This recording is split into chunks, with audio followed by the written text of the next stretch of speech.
माझ्या वडिलांनी लहानपणीच माझे एका अडाणी असंस्कृत मुलीशी लग्न लावून दिले आणि असे ठरवण्यात आले की तिचे वय 18 पूर्ण होताच तिला घरी आणण्यात येईल. ती मुलगी मला अजिबात आवडली नव्हती. मी माझे शिक्षण पूर्ण करून मोठ्या कंपनीत उच्च पदावर जॉब करू लागलो. त्यानंतर काही दिवसांनी माझ्या वडिलांचे निधन झाले. पण ज्या मुलीशी मी लहान असताना माझा विवाह झाला होता त्या मुलीला मी माझ्या घरी कधीच आणले नाही आणि मी दुसऱ्याच एका अतिशय सुंदर आणि शिकलेल्या मुलीशी लग्न केले. आमच्या लग्नाचे सुरुवातीचे दिवस एकदम चांगले गेले, परंतु लग्नाच्या अवघ्या 1 वर्षानंतर तिचा मृत्यू झाला. त्यानंतर मला आमच्या नातेवाईकांकडून कळले की माझी पहिली बायको वेडी झाली आहे आणि मग एके दिवशी अचानक मी तिला माझ्यासमोर पाहिलं. तेव्हा रामनांच्या घरात जेव्हापासून त्याच्या पहिल्या बायकोला घेऊन येण्याची चर्चा सुरू झाली तेव्हापासून त्याची मनस्थिती विचित्र झाली होती. त्याला प्रश्न पडला होता की त्याने जानकीला घरी आणावे की नाही, कारण आता त्याची दुसरी पत्नी ज्योतीच्या निधनाला 1 वर्ष पूर्ण झाले होते. जेव्हा तिचे निधन झाले तेव्हा रामानंदनी विचार केला होता की तो आपल्या पत्नीची जागा दुसऱ्या कोणालाही देणार नाही, असा त्याने ठाम निर्णय घेतला होता. त्याला समजत नव्हते की त्याने काय करावे, म्हणून त्याने ठरवले की त्याचे सहकर्मी प्रभाकर त्रिपाठी यांचा सल्ला घ्यावा. ते रामानंदचे जवळचे मित्र असण्याव्यतिरिक्त एक बुद्धिमान, क्रमबद्ध आणि आदर्शवादी व्यक्ती देखील होते. रामानंद त्यांना म्हणाला, यार प्रभाकर, मी मोठ्या संभ्रमात आहे. मी दुसरे लग्न करावे की नाही असा मला मोठा प्रश्न पडला आहे. यावर प्रभाकर म्हणाले, तू तुझ्या बालवधूला का विसरतोस? मी म्हणतो पुन्हा लग्न करण्यापेक्षा तुझ्या बालवधूला आणणे चांगले राहील. ती चांगली मुलगी आहे. तू तिला सोडून दिले म्हणून ती गरीब मुलगी आपल्या भावाची इथे नोकर बनून तिचे आयुष्य जगत आहे. जरा तिचासुद्धा विचार कर. यावर रामानंद चिडला आणि रागात म्हणाला, प्रभाकर, मी विनाकारण तुझा सल्ला घ्यायला इथे आलो आणि तू गोष्टी आणखीन गुंतागुंतीच्या केल्या आहेत. तुझ्यात आणि त्या लोकांमध्ये काहीच फरक नाही. मी तुझ्याकडे यासाठी आलो होतो की कमीत कमी तू जरी मला दुसरे लग्न करण्याचा सल्ला देशील, पण तू सुद्धा माझ्या नातेवाईकांप्रमाणेच म्हणत आहे की जानकीला घरी घेऊन ये. आता मी त्या वेड्या मुलीला घरी आणू का, जिचा मी कित्येक वर्षांपासून चेहराही पाहिला नाही, जिच्याशी मी खूप वर्षांपूर्वी माझे नाते तोडले आहे. तिचे नाव जानकी होते. रामानंद 16-17 वर्षांचे होते. त्यांना शिकून खूप मोठे व्हायचे होते, परंतु ते आपल्या कुटुंबातील बालविवाहाच्या परंपरेपुढे त्या लग्नाला बळी पडले होते. वडिलांच्या दबावाखातर आणि आग्रहास्तव त्याला जानकीशी लग्न करावे लागले. त्यावेळी जानकी फक्त 13 वर्षांची होती आणि तिला 5 वर्षानंतर घरी आणण्यात येईल असे ठरवण्यात आले होते. त्यामुळे रामानंद खुश होते की आपल्या वडिलांनी जानकी नावाचा जो फंदा आपल्या गळ्यात घातला आहे त्याच्यापासून कमीत कमी 5 वर्ष आपल्याला काही टेन्शन राहणार नाही. त्यानंतर त्याने आपल्या अभ्यासावर लक्ष केंद्रित केले. त्या दरम्यानच्या काळात रामानंदच्या वडिलांचे निधन झाले. आईचे तर काही वर्षांपूर्वीच निधन झाले होते. रामानंदचे वडील असताना ते जानकीला विचारपूस करत असत, परंतु त्यांच्या निधनानंतर रामानंद जानकीला विसरून गेला होता. 5 वर्षानंतर जेव्हा जानकीच्या वडिलांनी जानकीला घेऊन जाण्याबाबत बोलले तेव्हा रामानंदनी सांगितले की मी काही दिवसांनी तिला घेऊन जाईल असे सांगून त्याने विषय टाळला. त्यानंतर काही दिवसांनी रामानंद आपले शिक्षण पूर्ण करून मोठ्या कंपनीत जॉबला लागला. उच्च पदावर काम करत असल्यामुळे अडाणी असलेली जानकी रामानंदला आपल्यासाठी अयोग्य वाटू लागली. अशा असंस्कृत बायकोला तो आपल्या घरात आणणार नाही असे त्याने स्पष्ट सांगितले आणि मग अनेक मुली बघून त्याने त्याची दुसरी पत्नी म्हणून सुलभाची निवड केली. श्रीमंत कुटुंबातील सुलभाचे सौंदर्य, शिक्षण आणि राहणीमान पाहून रामानंद खुश झाला. लग्नानंतर सुलभाने कधीही घराची जबाबदारी घेतली नाही. घरात जुना एक गोपाल नावाचा नोकर होताच. मग स्वयंपाक धुणं भांड्यांसाठी तिने 2 बायका ठेवल्या आणि स्वतः मेकअप वगैरे करून आणि छान छान कपडे घालून दिवसभर आपला वेळ शॉपिंग करण्यात आणि माहेरी जाण्यात घालवायची. पण रामानंदला या गोष्टींचा काही प्रॉब्लेम नव्हता. त्यामुळे तो आपल्या पत्नीला याबद्दल कधीच काही बोलला नाही. त्याने जानकीबद्दल ऐकलं होतं की तिचं मानसिक संतुलन बिघडलं आहे आणि ती संपूर्ण दिवस फक्त पूजापाठ आणि घरातील कामे करण्यात घालवते. तिचे कोणाशी भेटणे होते ना उठबस होती. ती फक्त घरातील कामातच व्यस्त असायची. पण या गोष्टींचा रामानंदवर काही परिणाम झाला नाही. सुलभा नावाची सुसंस्कृत आणि उच्च शिक्षण घेतलेली पत्नी मिळाल्याने तो खूप आनंदी होता. पण त्याच्या आनंदाला कदाचित जानकीची नजर लागली असावी. गेल्या वर्षी सुलभाला अचानक खूप ताप आला होता. तेव्हा बऱ्याच दवाखान्यांमध्ये तिच्यावर उपचार घेतले, पण तिला फारसा फरक पडत नव्हता. दिवसेंदिवस तिची तब्येत ढासळू लागली आणि एका रात्री काळाने रामानंदच्या संसारावर झडप घातली. तिच्या मृत्यूनंतर रामानंद पूर्णपणे एकटा पडला होता. वर्ष असंच निघून गेले आणि त्याचे नातेवाईक त्याला सल्ले देऊ लागले की अजून तुझे वय गेलेले नाही, असे एकटे राहून आयुष्य सार्थक होणार नाही. जर तू जानकीला घेऊन आला तर तुला आधार मिळेल आणि तुला तुझा वंशी वाढवता येईल. आता रामानंद मोठ्या संभ्रमात पडला होता. त्याला ज्या अडणी बायकोसोबत राहायचं नव्हते, पण मित्रांचा आणि नातेवाईकांचा एकच सल्ला होता की त्याने जानकीला घरी घेऊन यावे. बरं, रामानंद दिखेवात असला तरी तो वाईट माणूस नव्हता. त्याला नातेवाईकांचे आणि मित्रांचे ऐकावे लागणार होते, म्हणून त्याने विचार केला की प्रयत्न करण्यात काही नुकसान नाही. वास्तविक स्वाभिमानी जानकी परत येणार नाही आणि जरी ती आली तरी मी तिच्याशी इतका कठोर वागेन की ती 4 दिवसात पळून जाईल आणि मित्रांचे म्हणणे ऐकल्यामुळे मलाही त्यांच्यात काहीसा मान मिळेल. मग मानसिक संतुलन गमावलेल्या जानकीला सुद्धा जास्त दिवस सहन करावे लागणार नाही. मित्रांच्या सल्ल्याने रामानंदने जानकीला घरी आणण्याचे ठरवले खरं, मात्र तो तिला आपल्या घरात फार काळ टिकू देणार नव्हता. पण तसं झालं नाही. रामानंदने त्यांच्या एका नातेवाईकाला जानकीला घ्यायला तिच्या घरी पाठवले. संध्याकाळी रामानंद जेव्हा त्याच्या ऑफिसमधून घरी परतला तेव्हा त्याच्या घरात एक स्त्री होती. त्या महिलेने त्याला पाण्याचा ग्लास दिला.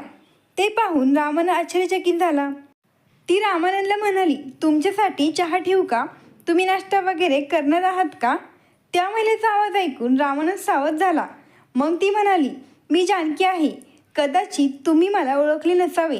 यावर रामानंद थोड्या कडक स्वरात म्हणाला, हो हो ठीक आहे, मला नाश्ता नाही करायचा, मग फक्त चहा प्या, थकवा दूर होईल. एवढं बोलून उत्तराची वाट न पाहता जानकी किचनकडे वळली. रामानंद स्तब्ध झाला होता आणि तो विचार करू लागला की माझी दुसरी पत्नी सुलभाने मला मी बाहेरून आल्यावर कधी एक ग्लास पाण्याचा सुद्धा विचारलं नाही, न कधी चहा नाश्त्याला विचारलं. आणि जानकी आता पूर्वीची जानकी राहिलेली दिसत नाही. ती आता खूपच सुंदर दिसत आहे. तेवढ्यात जानकी चहा घेऊन आली. चहा पिल्यावर रामानंदला जरा फ्रेश वाटू लागले, पण त्याला घरात जास्त वेळ घालवायचा नव्हता. त्याला असं वाटत होतं की जानकी त्याला तिच्या प्रेमाच्या जाळ्यात अडकवण्याचा प्रयत्न करत आहे आणि रामानंदला तिला आणखी संधी द्यायची नव्हती. म्हणून तो लगेच घराबाहेर निघून गेला. रामानंद रात्री जेव्हा घरी उशिरा परतला तेव्हा जानकी हॉलमध्ये सोफ्यावर बसून त्याची वाट पाहत होती. रामानंद घरात प्रवेश करतात ती लगेच त्याला म्हणाली, हातपाय धुवून घ्या, मी तुम्हाला जेवायला वाढते. यावर रामानंद म्हणाला, मी माझ्या हाताने घेईल, तुला त्रास घ्यायची काही गरज नाही. पतीने स्वतःच्या हाताने जेवण वाढून घ्यावे असे माझे संस्कार नाहीत. असो, इतक्या पाठपूजेनंतर मला तुमची सेवा करण्याची संधी मिळाली आहे आणि मला ती संधी गमवायची नाही. रामानंद पुढे काहीच बोलू शकले नाही. असे संस्कार पाहण्याचे भाग्य त्याला कधीच मिळाले नव्हते. त्याच्या आईचे त्याच्या लहानपणीच निधन झाले होते आणि त्याची दुसरी पत्नी सुलभाला मेकअप आणि खरेदी करण्यातून सवड मिळत नव्हती. तो हात धुवून जेवायला बसला. आज पहिल्यांदाच कोणीतरी आपल्यासाठी इतक्या प्रेमाने बनवले जेवण तो करू लागला. नाही तर लहानपणापासून आजपर्यंत त्याने फक्त कामल्याबाईच्या हातचे जेवण खाल्ले होते. अन्नाच्या चवीतील प्रेमाचा गोडवा त्याला स्पष्टपणे जाणवत होता. पण त्याने जानकीची स्तुती केली नाही, कारण त्याला असे वाटत नव्हते की जानकीला हे कळले तर ती आणखीन माझ्याजवळ येण्याचा प्रयत्न करेन आणि हे घर सोडणार नाही. रात्रीचे जेवण शांतपणे करून रामानंद झोपी गेला. सकाळी सुद्धा काही न बोलता तो लवकर त्याच्या ऑफिसला निघून गेला. त्याला एक गोष्ट जाणवली की दिवसभर त्याचे कुठल्याच कामावर लक्ष लागले नाही. त्याच्या मनात फक्त जानकीचे विचार चालू होते. संध्याकाळी घरी आल्यावर शेजारच्या मित्रांसोबत गप्पा मारायची त्याला जुनी सवय होती, पण आज तर त्याला घरी जावेसे वाटले नाही. जिच्यापासून तो दूर जाण्याचा प्रयत्न करत होता ती त्याच्या जवळ येण्याचा प्रयत्न करत होती. त्याच्या मनात एक विचित्र संभ्रम निर्माण झाला होता. ती पत्नीचे सर्व हक्क प्रस्थापित करण्याचा प्रयत्न करत होती आणि रामानंदने अजून तिचा पत्नी म्हणून स्वीकार केला नव्हता. पण रात्री उशिरा का होईना त्याला घरी परतावे लागणार होते. जेव्हा तो घरी परतला तेव्हा त्याला हॉलमध्ये जानकी त्याची वाट बघत बसलेली दिसली. तिला असे वाट बघत बसलेले पाहून रामानंद तिला म्हणाला, मी तुला आधीच सांगितले होते की मी माझ्या हाताने जेवायला वाढून घेत जाईल. तुला असे माझी वाट बघत बसण्याची काही गरज नाही. मी तुमची बायको आहे. जोपर्यंत तुम्ही घरी येत नाही तोपर्यंत मला तुमची काळजी लागून राहील. हे ऐकून रामानंद चिडला. ती विनाकारण तिचा अधिकार गाजत होती. रामानंद बोलू शकत होता, पण तो काहीच करू शकत नव्हता. रात्रभर त्याला नीट झोपही आली नाही. त्यामुळे सकाळी लवकर उठून पळून जाण्याचा त्याचा आजचा बेतही बसला होता. जानकी चहाचा ट्रे घेऊन बेडरूममध्ये आली. बिचारा रामानंद आपले कपडे सांभाळण्यात व्यस्त होता. मग रामानंद म्हणाला, तू इथे चहा घेऊन का आली आहेस? यावर जानकी म्हणाली, मी तुमच्या खोलीतसुद्धा येऊ शकत नाही का? खूप उद्धट आहे ही बाई. अधिकाराचा नवा दावा घेऊन माझ्या आयुष्यात प्रवेश करण्याचा प्रयत्न करत आहे. रामानंद हे विसरला होता की त्याचे तिच्यासोबत लग्न झालेले आहे. ठीक आहे, चहा ठेव, मी पिऊन घेईल. तुम्ही माझ्याशी नजर चोरून का बोलतास? माझा चेहरा एवढा पण वाईट नाही की सकाळी बघितलं तर दिवस खराब जाईल. तेवढे बोलून ती हसत बाहेर गेली. आज पहिल्यांदाच रामानंदने जानकीला नजर वर करून पाहिलं होतं. रामानंदने जो विचार करून जानकीचा परित्याग केला होता तशी ती अजिबात नव्हती. सौंदर्याच्या बाबतीत ती सुलभापेक्षा कमी नव्हती. होय, ती सुलभासारखा मेकअप थापून बसत नव्हती, पण तिच्या साधेपणात काही वेगळेच होते. पुढच्या क्षणी त्याला असे वाटले की तो या गोष्टींचा विचार का करत आहे? त्याला तिच्याशी काय देणं घेणं आहे? मग ती कशी पण दिसू. चहा पिऊन तो खाली आला तेव्हा त्याला घर पूर्णपणे बदलले दिसत होतं. संपूर्ण घरात अगरबत्तीचा वास येत होता. कदाचित जानकीने नुकतीच पूजा केली असावी. रामानंद खाली येतात प्रसादाची ताट घेऊन जानकी हजर होती, पण रामानंदला या गोष्टीत रस नव्हता.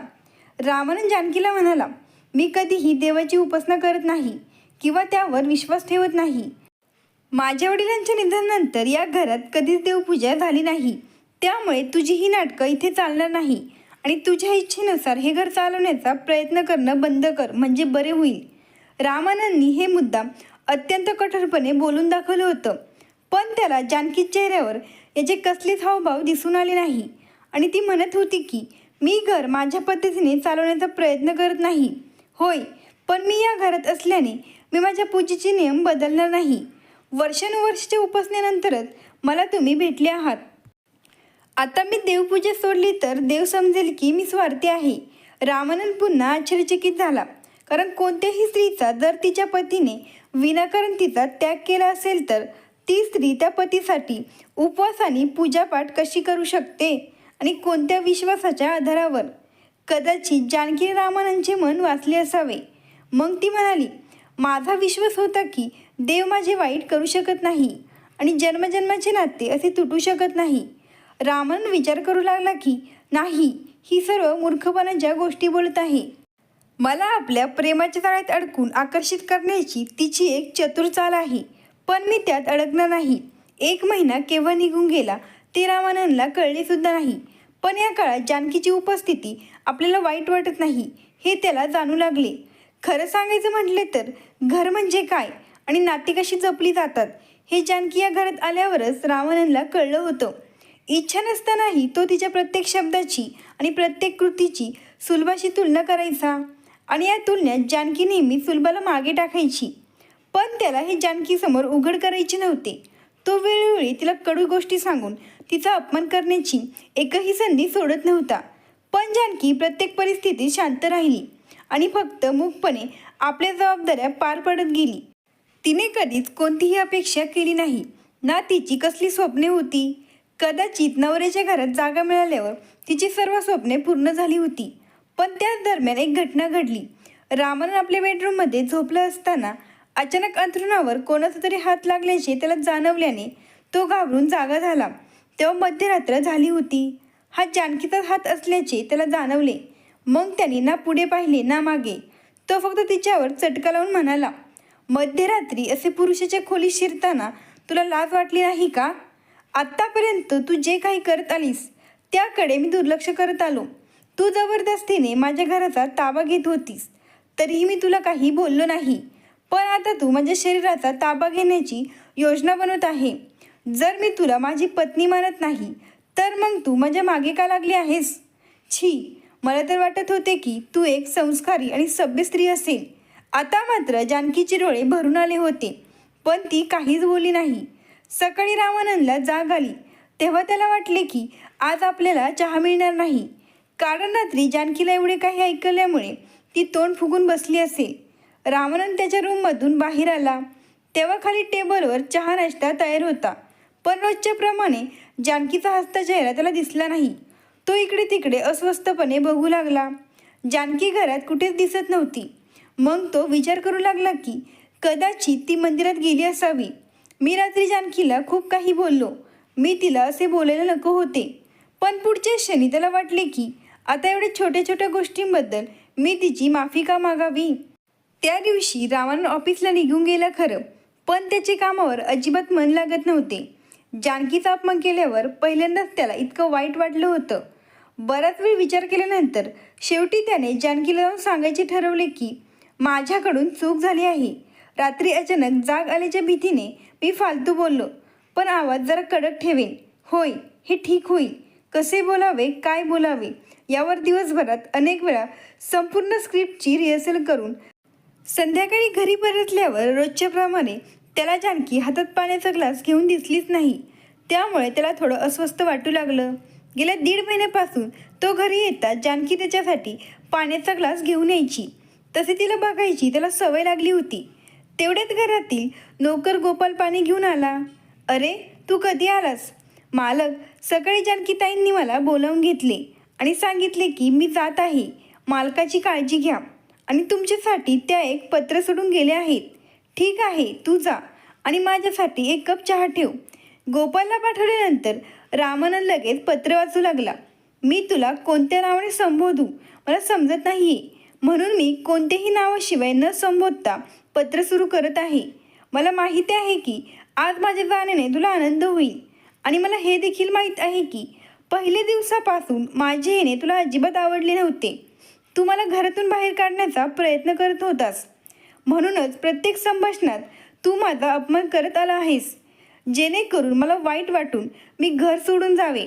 नाही तर इतके वाईट बोलण्याचा तुझा स्वभाव नाही.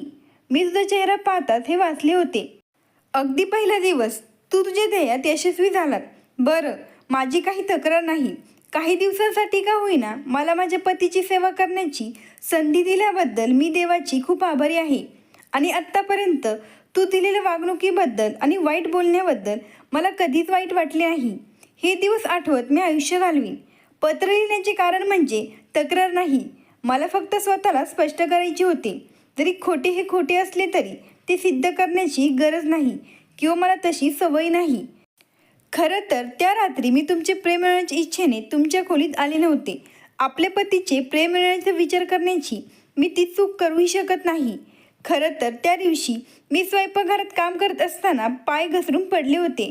त्या वेदना सहन होत नव्हत्या, त्यामुळे मला रात्री झोप येत नव्हती. म्हणून मी तुमच्या खोलीत औषध घ्यायला आले होते.